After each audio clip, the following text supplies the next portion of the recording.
il existe une autre conjonction qui permet de réaliser des tests multiconditions, c'est le OU. Alors le principe est le suivant, soit deux conditions comme celle-là réunies dans une expression, donc deux conditions E1 et E2, donc l'ensemble de l'expression est vrai si l'une seulement est vraie. Par exemple, si E1 est vrai, tout l'ensemble sera vrai. Si E2 est vrai, tout l'ensemble sera vrai. Pour que l'ensemble soit faux, il faut que les deux soient fausses. Alors, l'exemple, par exemple, du segment, j'ai une valeur, int val, et je veux savoir si elle est dans un segment. Ça sera un peu différent. Là, on va essayer plutôt de savoir si on est hors segment. Donc, par exemple, si on veut savoir si on est hors du segment 50-150. Hein. Donc, si val est inférieur à 50 ou si val est supérieur à 150, dans ce cas-là, on peut dire qu'on est hors segment.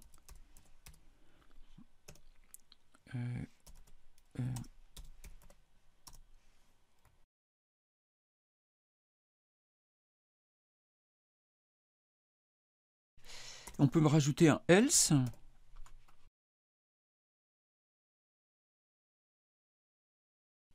Alors on va tester.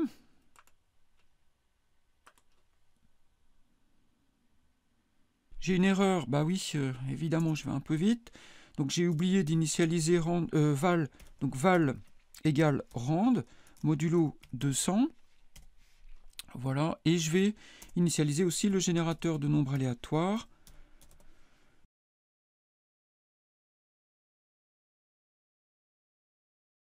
Voilà. Attention, égale rand. Je recompile. C'est bon. Donc 53 se trouve dans le segment. Hein. C'est-à-dire que ça, c'est faux. Hein. 53 n'est pas inférieur à 50. Et 53 n'est pas supérieur à 150. Donc le test est faux. Donc je ne rentre pas ici, mais je rentre ici. Voilà. Donc 135 se trouve, lui, dans le segment. Donc pareil, hein, 135 n'est pas inférieur à 50. 135 n'est pas supérieur à 150. Donc les deux sont fausses. Donc le test est faux.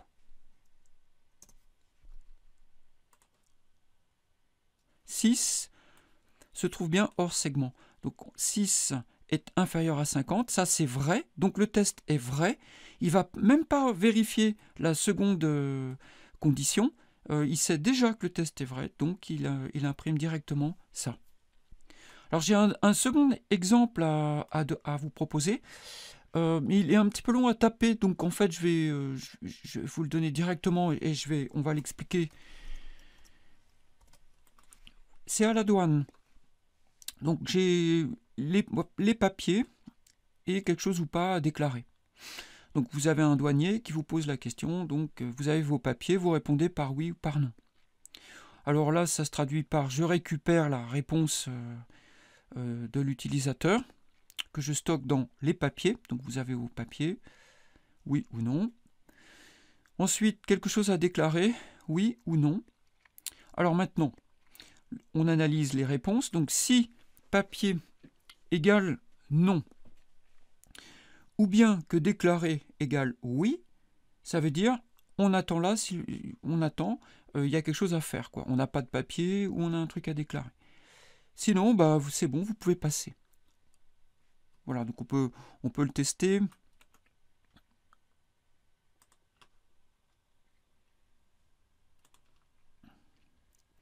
Donc vous avez vos papiers, on va dire oui.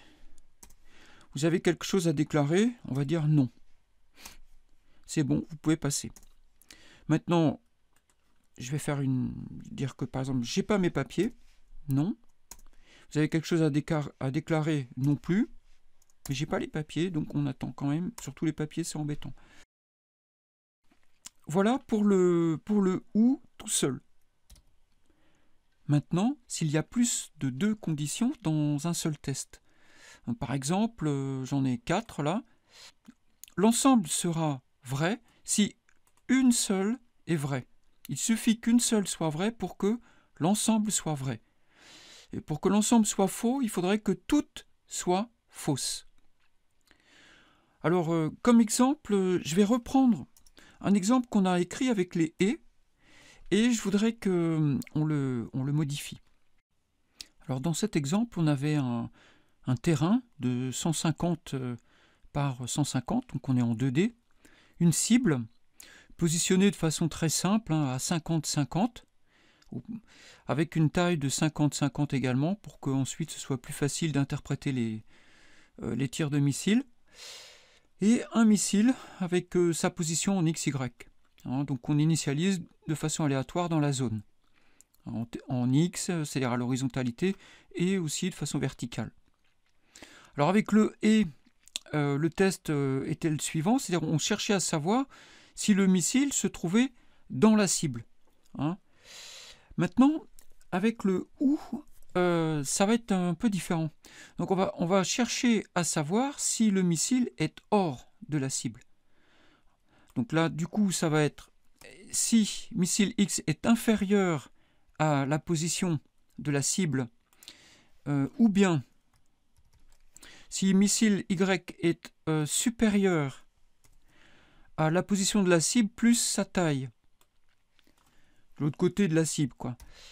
Ou bien si le missile, cette fois en Y, est inférieur à la position en Y, ou encore que le missile en Y est supérieur, c'est-à-dire passe au-delà de la cible de façon verticale, donc est supérieur à pos Y plus sa taille, TY, dans ce cas-là, la cible est ratée en fait. Cible ratée.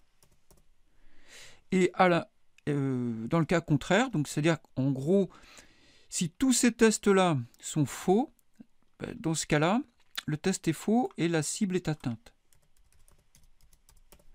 Donc là, on prouve qu'on ne tire pas dans la cible, qu'on a raté la cible. Alors qu'avec les et, on prouvait qu'on avait tiré dans la cible. Alors vous voyez, c'est très proche, vous pouvez exprimer la même chose finalement, simplement en inversant les tests et en inversant la logique de preuve, de la preuve qu'on veut établir. Alors on va tester pour voir. Donc là, je le compile.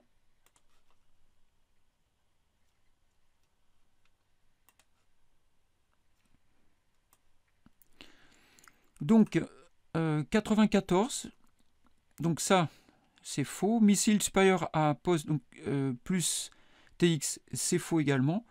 En pos Y, donc 5 est bien inférieur à pos Y, donc je rate la cible. Le test est vrai parce que ça, c'est vrai.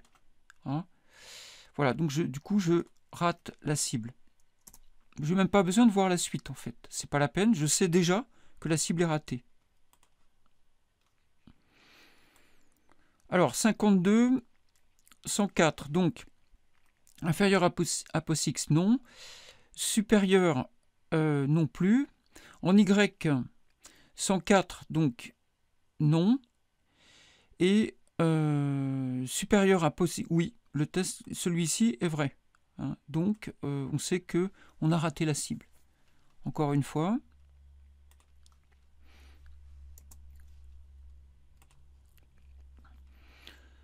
Alors, cible ratée, pour quelle raison cette fois-ci? Donc, X inférieur, ça c'est bon. 7 est inférieur à 50 en X. Donc, c'est pas la peine de regarder les autres. On sait déjà que le test est vrai et que la cible est ratée. J'aimerais bien avoir une cible atteinte. Alors, 79, ce test-là est faux. Donc 79, ce test est faux. Missile supérieur, c'est faux. Inférieur, en Y, donc 62, inférieur à pos Y, non. Missile Y supérieur à 100, non plus. Donc, tout est faux. Donc, le test est faux et la cible est atteinte. Voilà le fonctionnement du OU. Alors, pour s'entraîner, je vous redonne la liste des micro-challenges que voici.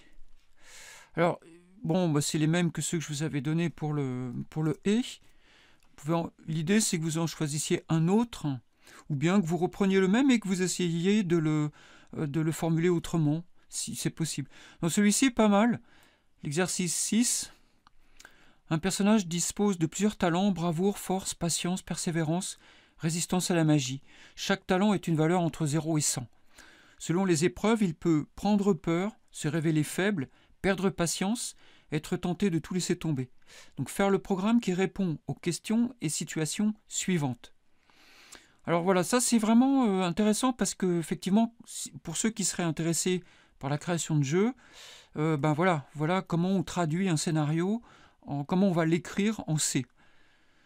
Donc si sa patience est inférieure à 50 et sa persévérance baisse de plusieurs degrés.